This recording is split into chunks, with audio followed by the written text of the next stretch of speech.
This is a Klein Tool K16.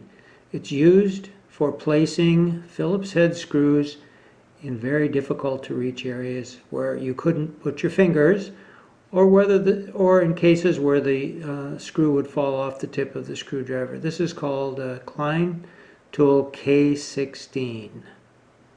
So here's how it's used.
I hope you found that useful.